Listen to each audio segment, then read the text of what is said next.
One call closed.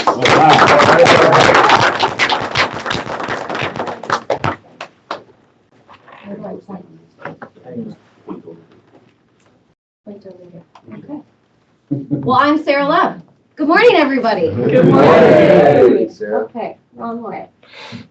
All right, so this is going to be my approach to the one call close. Class of 2012, that's when I joined HST. Mike dragged me in, kicking and screaming. I'm so glad he did. I got to thank Adam Billum for this because he helped me put this PowerPoint together. So he did a great job. All right, so just some things that we're going to talk about here.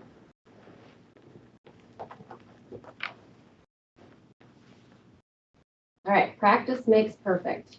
By sticking to a process, you hold yourself accountable. I really do live by this because I'm a very scripted person. I say the same thing over and over and over to my client. So I know what I'm presenting and what I'm saying. If they ever call me out on something, like, no, I know I went over it with you. Holding myself accountable.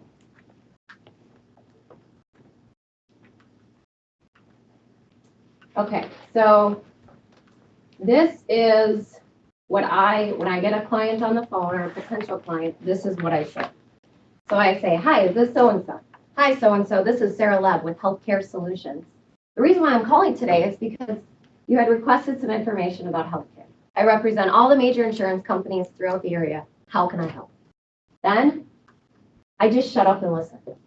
Listen to what the client has to say. All right, so sometimes I do have to pull information out of them. I like to start with a question. Do you currently have medical coverage? If so, tell me about your coverage. What do you like about it? What don't you like about it? Will it be ending? When? Why? As a customer is telling me about their situation, and I'm pulling up quotes based on what they're telling me, so when they're all done talking, I can be ready to go to present plans. Again, I might need a little bit of fill-in time there just because they're all done talking and I'm still working on quotes. So, do you have any kids? Just that fill-in talk, get to know them a little bit. Before I present the plan, I'm explaining what types of options are out there, like ACA, private, fixed, short-term. Educating the client on the front end, I really feel is very important. A couple of objections, because I can overcome objections later on.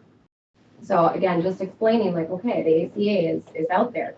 You got the high deductible, $7,000, and they're going to start out at $1,000 a month. I mean, just keep it simple, but again, I just want to educate them a little bit. When I'm presenting their plan, I start by saying this is one of my most popular plans. People like to hear that, other people are going with this type of plan.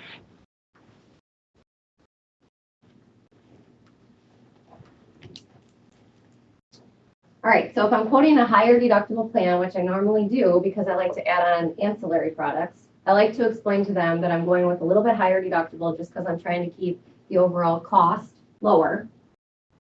But we can always go over other deductible options depending on how you feel about the plan.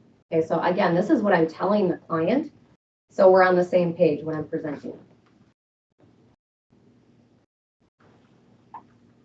The first plan that I go over with them tends to be the plan that they go with. As I'm presenting the plan, I'm packaging everything together as one price. So, on average, I'll do about 4 policies per client. So everything is together. And I'm explaining this is how your plan works. It's not, okay, so we can also add on critical illness or we can also add on accident. And this is what it does for you. No, it's just all together. As I'm explaining the plan, I'm asking throughout the conversation, does that make sense? You have a $2,500 deductible. Once that deductible is met, you're covered at 100%. Do you know what I mean when I say deductible? Does that make sense? Yes. Okay, good. So constantly throughout, I just want to make sure the client is on the same page as I am.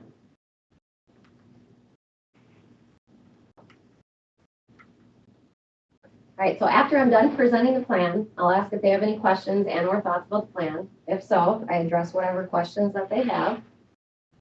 Then I say, would you like to go through the application so we can get your plan and rate all locked in? Okay, now depending on their situation, like if they need it for, tomorrow or the 1st of April, hey, do you want to go through the application here so we can get your plan and rate all locked in for the 1st of the month? If no, Client's like, nope, I'm not ready to sign up here. I circle back to the plan and see if there was anything that I missed. Okay, so there's 3 reasons, I believe, or most popular reasons, on why people are not telling me yes on the front end. How the policy works. So maybe they truly don't understand, like when they go to the doctor, what does that process look like? Do I have to pay on the front end? You know, how is this going to work out? So maybe they just truly don't understand the policy. So I circle back to that. How the policy fits their budget. Maybe they're thinking that this policy is way too good to be true. You know, like, wow, this price is really cheap. I looked on the ACA and it's double the premium. Or maybe it's just too expensive. Not all decision makers are present. Okay, so I mean, not all calls are a one-call close because truly they have to go back to their spouse or whatever. I mean, sometimes they just have to, okay?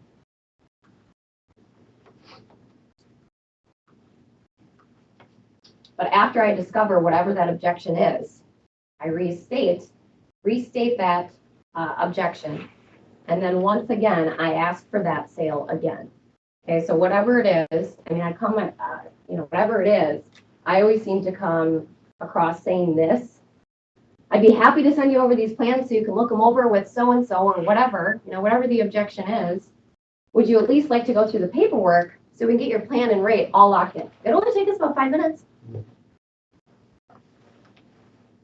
Let me just shut up. You don't want to be the next one to talk, right? Because they're thinking or something or whatever. I mean, just listen. Our guys in the room know what I'm talking about here. All right, so client retention. How you leave the client at the end of the sale is just as important as the sale itself. You got them to say yes. Okay, so now explaining the next process is very important because you don't want them to be afraid, right? Or you'd go through all this work now and completing the paperwork for them to turn around and cancel because you messed something up here, okay? So the application process. This is what I'm saying to the client. We have 2 parts to your application to complete because you do get to name a beneficiary. In the event of you passing away, before you got to take advantage of whatever critical illness benefit I'm selling, like $50,000. Okay, so before you got to take advantage of that $50,000, it would automatically go to your loved one. Who would you like to name? Now I'm saying that right away. I'm not ready for the beneficiary part. But it's just, like, wow, okay, that's kind of cool because I am not explaining in the plan that it also comes with life insurance. I didn't explain it. All I'm explaining is just the critical illness benefit. Now I'm explaining that there's a little bit of life insurance as well. Does it replace any current life insurance? Because again, if you have a critical illness, again, I'm telling this to the client, if you have a critical illness, the policy is going to pay out, and now it's done. But added bonus, you get to name a beneficiary because if you pass away before you take advantage of that money, it goes to your loved one. I also ask if they're ready or if they're able to check their email for me in a few minutes. I like to get all e-signatures done before I hang up. Now, not everybody, they're driving or whatever. So not everybody can access their email, but if they can, I want them to be prepared because when I'm done doing that first application, I want them to be doing the e-signature and I'm moving on to the second application while they're doing that on their end.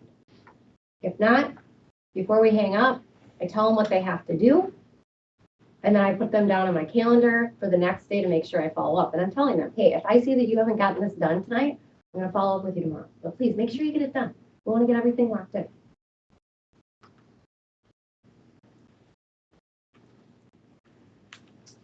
All right, so after we are all done completing the applications, I'll let them know that I'm sending them a separate email to recap their different draft amounts. This is the first time that I'm talking about different draft amounts. So I'm explaining to them you will have 4 separate draft amounts coming out of your account, basically all on the same day every month to equal that grand total of whatever it was. So I'm telling them, that grand total of $320.99 or whatever. Then I tell them, so the reason why this is, Mr. Client, is because I've outsourced part of your plan to have an overall better deal and also to lock in part of your premium payment for the next 10 years. This is such a big deal. Again, this is what I'm telling the client. This is such a big deal because we have no idea what's going to happen with this healthcare system.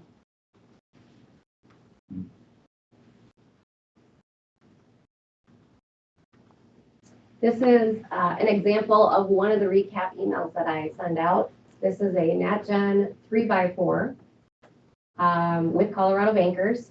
I do put in there where the draft amounts are coming from because sometimes I'm doing, Manhattan, Colorado bankers, Nat Gen. I mean, so it's important for them to know where that's drafting from. If they complete the e-signature with me on the phone, I'm just simply deleting this. If the rates are all the same for all terms, I'm deleting that. I mean, I edit every single email, but just a little bit of an example of what I use. All right, so final points. Understanding your products will help you be confident in what you are selling.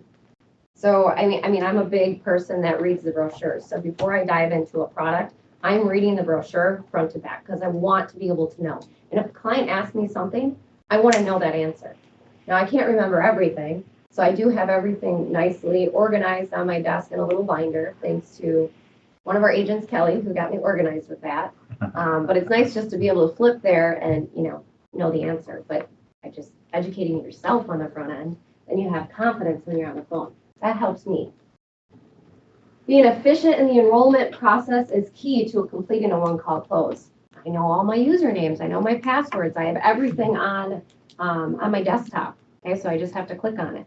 Also like Colorado bankers and Occidental, I have the sheet sitting on my desk of how old they are and then how much they're rated. So I don't have to go in there and quote that. Manhattan, their prices are already fixed. I have that on my desk. I already know I don't have to go in the quoting software. So just those things, little things help me. Being professional and understanding your client's needs. Our job is to match needs to solutions. Be that solution. That's it.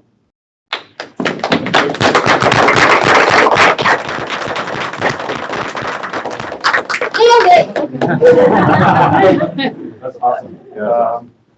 I think I'm going to start selling now. She makes it seem so easy. She does. I keep waiting for there's this or that extra or, no, that's amazing. That's absolutely amazing. And this is the process you do with every single call and every client. Yep. Every call. Every call. Every call. Sticking to that process, holding yourself accountable. I have to do it. Do you set any goals for yourself, like on a weekly basis or Yes. from a production or an app? Oh, yep. Yeah, I actually have it narrowed down to every carrier, like how many Manhattans I want or fixed benefits. So how many fixed benefit, how many Colorado bankers, how many Nat Gens, how many United. I have everything laid out weekly and then monthly, and then how many applications per week, what my goal is for the year, because I set a goal, my income goal in the beginning. Okay, so how am I going to hit this goal? Okay, now I got to narrow this down. So, I spend a day on just doing this, and then I have a tally. So I'm very much a paper person. So I have this sheet that I've handwritten, and then every time I make one of those sales, I put a check. I love doing that. I love it when she does that. Sarah, with everybody you talk to, you have a system that you go to no matter what. You do that with friends and family as well. Yes. Okay, I just want to make sure because I try to coach that to everybody. Yeah, you can't treat them any differently, And I think friends and family are actually the hardest sales. I know. So, again, I think it takes off the pressure of being a little nervous, maybe. Well, from me personally, but I just follow the same process. This is what you get. Everyone hear what Mama's saying? We gotta listen to Mama here. Grace would be proud of his mommy. Yes. Again, thank you so much, Sarah.